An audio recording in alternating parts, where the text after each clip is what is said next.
Here today at the HistoryMiami Museum.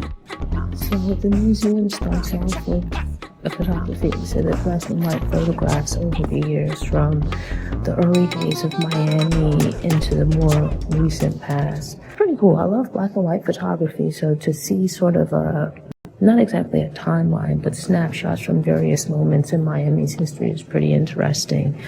You then move into the galleries, and from there, there's a small exhibit about Audubon and like Audubon's birds. Quite pretty to see in person, actually. Like if you were to get prints of them and you were like into birds, or even just like really pretty birds might look nice hanging on your wall. So something I'll probably look into, just, some different kind of art.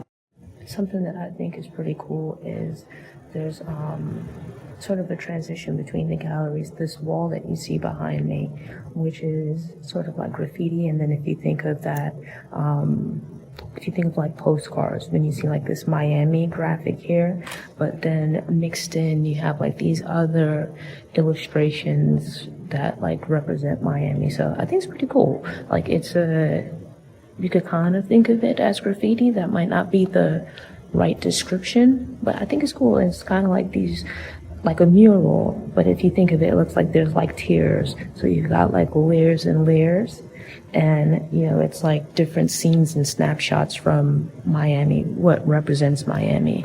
And as you expect with Miami, it's like nice, vibrant colors, very energetic. There's also an exhibit about the Whitman family of brothers and their descendants who were based down here in South Florida and got into like real estate development, boat building, creating surfboards. I think one of them was like a horticulturalist, introduced some tropical fruits and whatnot into the South Florida area. So a lot of the things that South Florida, Miami in particular, has come to be known for, they played a role in.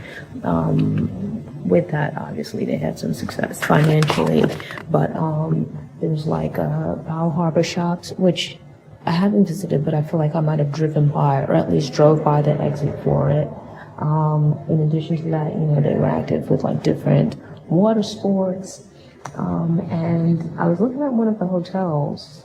They had a hotel which was Whitman at the Sea, and that seems like that was probably like in South Beach, in the area where I drove by last night, but not exactly sure which particular hotel it was, or if the hotel still stands. The pretty cool thing is they have a whole part of one of the galleries that's about like Native Americans or indigenous people. I believe that's the more appropriate term. And so here you can see this red section. It's sort of like a thatched roof hut, and it's about like the Seminoles. So their history, their traditions, their culture, but then also their interactions with European settlers and explorers. So it's like you get to see some of their cultural dress, you learn a little bit about their history. But what's actually pretty interesting is, and this is my ignorance, you hear about like the different, is tribes the right term? I don't think it is. Groups, let's say. And you have like the Creeks, you have the Seminoles, but what they break down at the entrance to the exhibit is that actually the Creeks were based in Georgia, but as European settlers pushed them west or started to take over their land, some of them ventured into Florida, which at the time was relatively uninhabited, pretty wild. And so they had their own like settlements and whatnot in Georgia, but in conflict with the Europeans, they moved.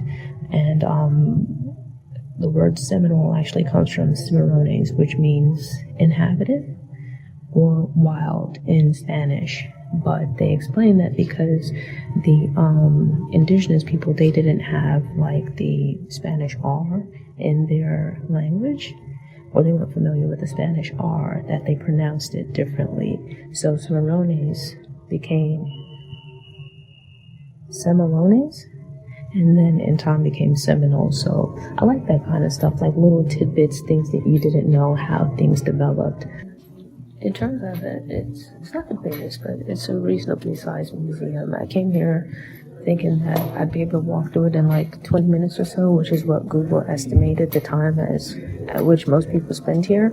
But you could easily, if you read every placard, spend, a good hour and a half, 2 hours here minimum.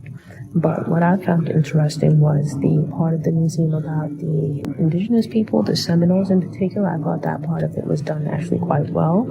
But off in the corner, if you look behind me there, like where that light blue sign is, right about there, in that corner there, there's some information about slavery in Florida, in Spanish Florida in particular, and about the transatlantic slave trade, the triangular transatlantic slave trade. Now, in comparison to the rest of the museum, from what I've seen so far, if that's all there is, it's actually quite small, and it's still just, I find it ironic that it's still tucked off in the corner. All of the other exhibits are out in the open, but that exhibit, or that display, let's say, is tucked right there in the very corner, quite small in comparison to the other exhibits. It's a bit honest for what you typically get from museums and such about the history of slavery, but also in keeping with how slavery is generally discussed, where it's hidden away, it's like just very, very small, whereas you have all of this for like indigenous people, as you should, or even for like the conflict between Great Britain and Spain, and then later between Spain and America, like, interesting, something to know. You think of it in present, we have, in New York, what they call the snowbirds. These would be people that leave New York in particular, New York area, New York, New Jersey, pretty much the Northeast, and go down to Florida during the winter. So they spend the winter months down in the warm climate of Florida, especially in like South Florida, like the Miami area. So they're called snowbirds.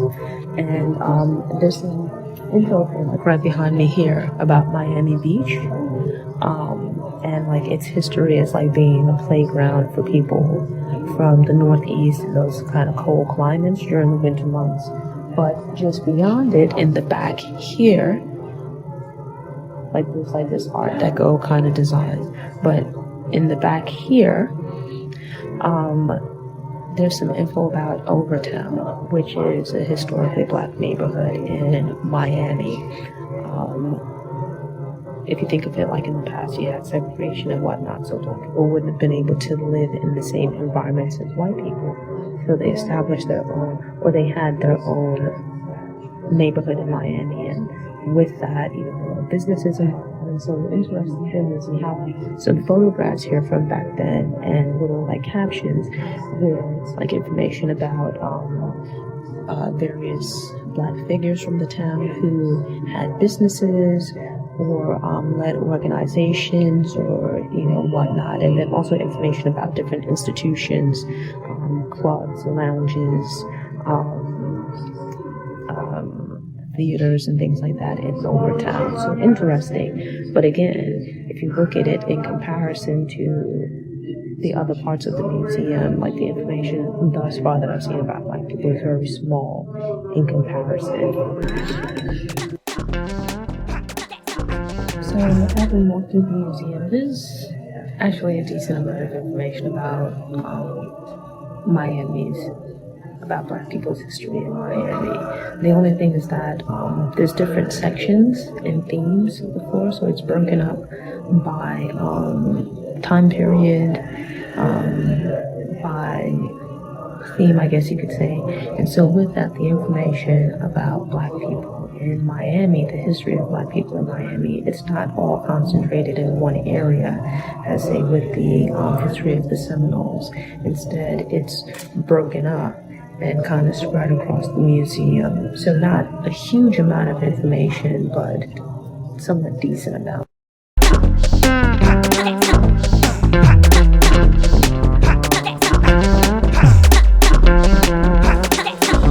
The museum is spread across two buildings. The first building that I visited, as well as the first floor of the second building, seem to house the permanent collection.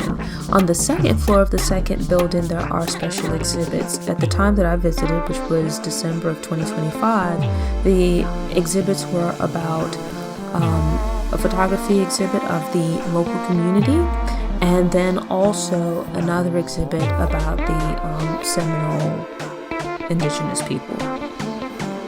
Walk through the lower level, and there's different continents and whatnot related to Miami's culture. There's a room where there's information about there's a jacket from Bahamian culture. We have dominoes, which is part of Cuban culture. La Casa China, which is a box used for roasted whole pigs. And various little odds and ends. Here you have various types of memorabilia and whatnot.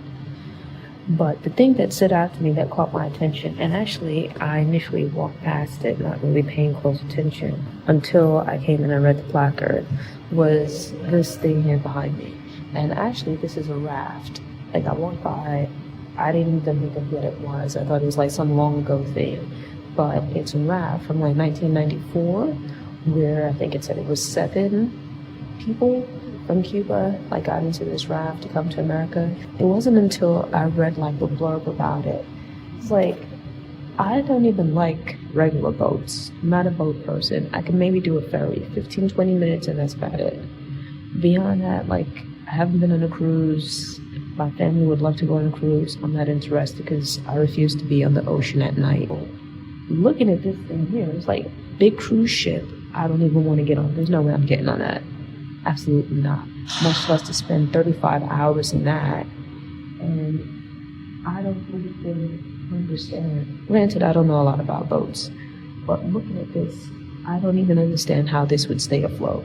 Because it's canvas, which canvas can be water resistant, but I don't know, maybe they had it treated or something, and some wood, and you get this. You can't see the bottom of it, but it's I wouldn't think to put that into water, and certainly not for me to get into. So seeing that was the thing that really stood out to me the most in this exhibit, actually in the museum, because that absolutely. All in all, I feel it's a cool museum. I went in there thinking, it's just going to take 20 minutes. Google AI summary lied to me, but I didn't mind it. It's a pretty cool museum. It's not as huge as some others. You can certainly get through it. I think hour and a half, 2 hours is ample time. I think an hour and a half for most people would be a good amount of time. For myself, it just took me longer because, I was stopping along the way to record and make commentary and whatnot. But if you were just walking through, I think you could certainly get through it an hour and a half with no problems. Interesting museum. I think it's worth checking out. It's just, what was it, $15 or so? So, nice way to spend a few hours in an afternoon. It wasn't super crowded or busy. Granted, this is December. I feel the city on a whole doesn't feel super busy. Now, what it might look like on a weekend, I can't really say, but I don't imagine that it would be super packed or crowded. But yeah, in my opinion, worth checking out. So I messed up a little bit with the parking. I arrived in, I guess you could call this downtown Miami area. There's actually a cultural center garage, I think is the name of it. And if you go into, I know at least the HistoryMiami Museum, and get your ticket validated, parking is $5. There's the College Station parking garage as well. These are municipal parking garages that I parked in, and it's $10 for up to 4 hours. And then from 4 hours to 24 hours, it's $15. So that's where I was supposed to park for going to the Kaseya Center this evening. And part of it was I was thinking maybe I might be able to just park there and you might have in and out privileges. It wasn't clear, but fortunately you don't. So with that, I ended up spending about an extra $5. It's not the end of the world. So, I'll just make the best of it. But just learn from my mistake.